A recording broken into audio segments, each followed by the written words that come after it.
Ah bah oui alors. Ah, ça, le machin, il est connu, hein, à Louan. Hein. Bah oui.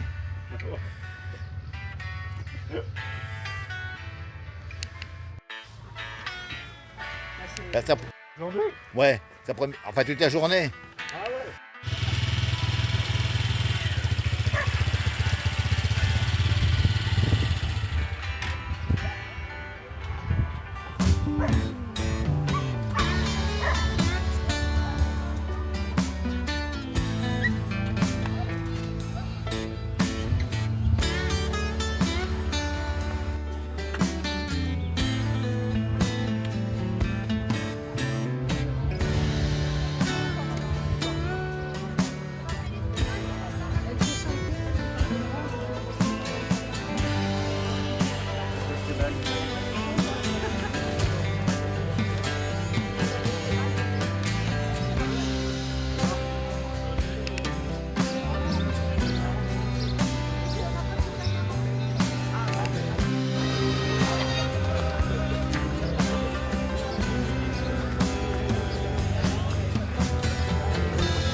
La prochaine, elle est bonne.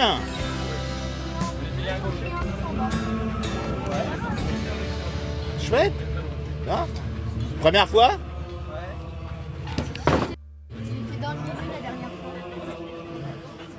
Ah oui, mais t'es un professionnel déjà. Allez, arrête. Ouais. Pété. Pas pété. Il a pété.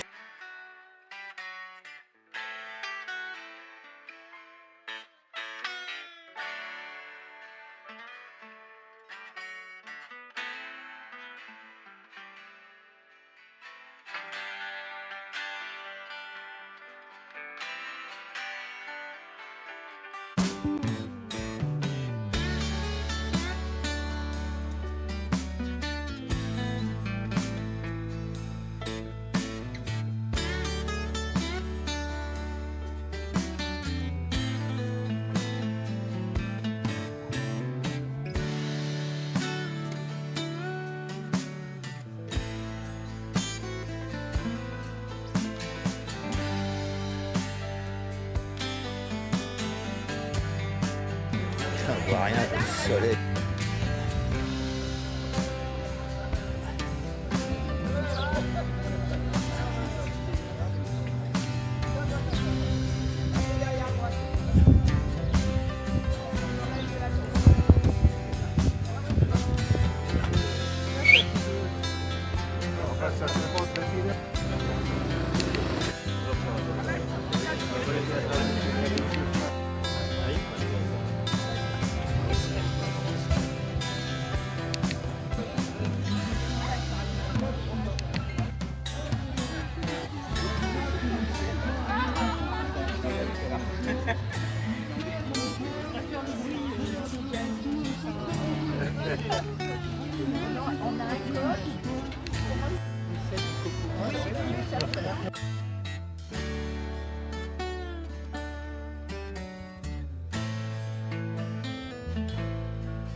Ukrala.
Comme ça, C'est personnel.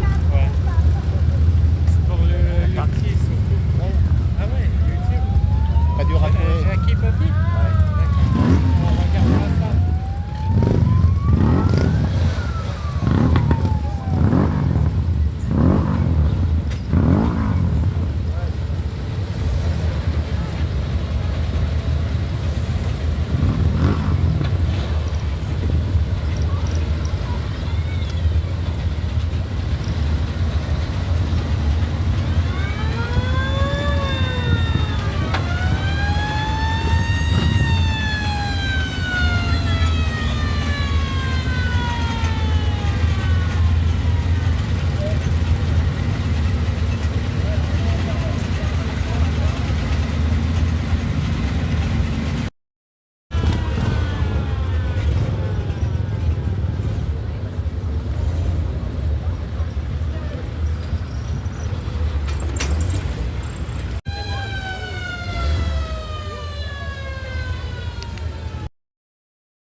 Partie donc de l'exposition, ils sont morts pour la France, mais hors de France.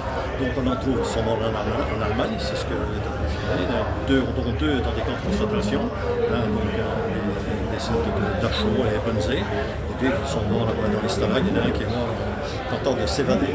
Alors mort pour la France hors de France, donc c'est 14-18, la guerre des Balkans. Donc la France, donc, avec ses alliés, avait décidé de créer un deuxième front donc, sur la partie méditerranéenne du côté de la Grèce. Il y a eu énormément de soldats français qui sont partis là-bas, donc il y a eu énormément de morts également. Et rien que pour Sornay, on en a 4 qui sont morts, disons, dans cette guerre des Balkans, voire les Dardanelles. Donc là, plus précisément, donc, on a vraiment retrace l'épopée d'un soldat, Albert Jaillet, qui était mobilisé donc, en Tunisie, qui a été envoyé donc aux Dardanelles, il s'est battu aux Dardanelles, ouais, donc il a envoyé se battre, il a débarqué à Salonique, il a envoyé se battre à la frontière bulgare, où ils ont encore ramassé, puis après ils l'ont envoyé se battre à la frontière albanaise, gréco-serbe, où là donc il est mort avec 3 autres de ses camarades. On lui a décerné la médaille militaire à titre posthume, il a un magnifique caveau donc sornais qu'on va réhabiliter. Je pense qu'il faut perpétuer la mémoire de ces gens-là. On a donc bien sûr l'Indochine. Donc là, on n'a que des professionnels qui sont allés là. Donc on avait sur la gauche donc, un soldat, mais c'est en 1908 qui servait donc en Indochine. Ça, il a été tué dans une embuscade par des pirates chinois qui ont promené sa tête dans le village. Donc lui, c'est un descendant de la famille du château de Grano, d'Arbomont.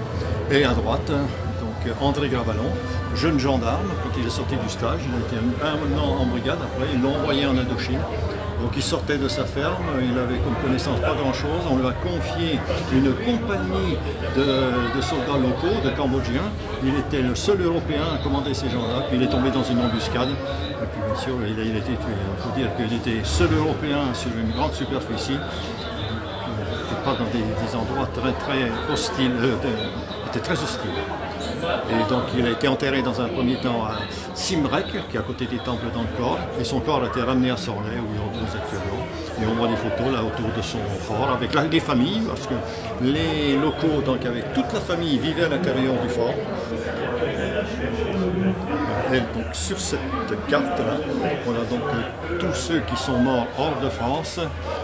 Sur la partie européenne, donc on retrouve les 4 qui sont morts dans les Balkans, plus 3 autres qui sont morts en Allemagne, donc le camp de concentration, Stalag, et puis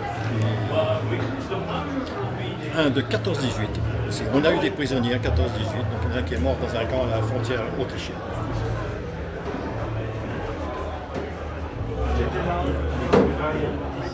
Donc il faut dire que cette exposition a été réalisée par l'association des anciens combattants, victimes de guerre et sympathisants, avec un apport énorme d'un jeune qui a 18 ans, qui s'est intéressé donc à cette exposition. Je pense qu'il faut mettre en avant ces jeunes. Et j'en ai rencontré plusieurs déjà dans la journée. Ils m'ont raconté ce qu'ils avaient fait. Ils ont fait des thèses, ils ont fait des devoirs pour le brevet, pour leur scolarité. Et je trouve qu'il faut mettre en évidence effectivement ces jeunes qui s'intéressent à l'histoire. Donc c'est transmettre la mémoire. Et puis je suis confiant quand on voit ces jeunes qui s'intéressent à cette partie de l'histoire de la France. Et c'est tout des Redonne-moi le mémoires de Sornel. mémoire de sang. Allez, c'est parti. C'est pas grave, en coupe. En mai 1945, Marie-Jeanne Collin, la fille de Jean Collin, le sabotier de Sornay, a envoyé une carte postale à Rita Hamel au Canada, au Québec. Et cette carte postale, qui parle d'un peu de ce qui s'est passé juste après l'armistice. Voilà, pardon. Voilà. Nous est revenu cette année, 80 ans après, parce que les descendants de Rita, en particulier la fille Danielle, nous a renvoyé la carte. Et donc elle explique un peu tout ce qui s'est passé à ce moment-là, le jour de l'armistice, avec les fêtes, les balles, les défilés, les retraites au flambeau et tout ça. C'est magnifique. Donc mon épouse et moi, on a eu la chance de rencontrer Oui, deux des filles. ce qu'elle nous disait tout à l'heure. Mémoire de Sornay, on l'est. Ben voilà, impeccable, j'avais fait.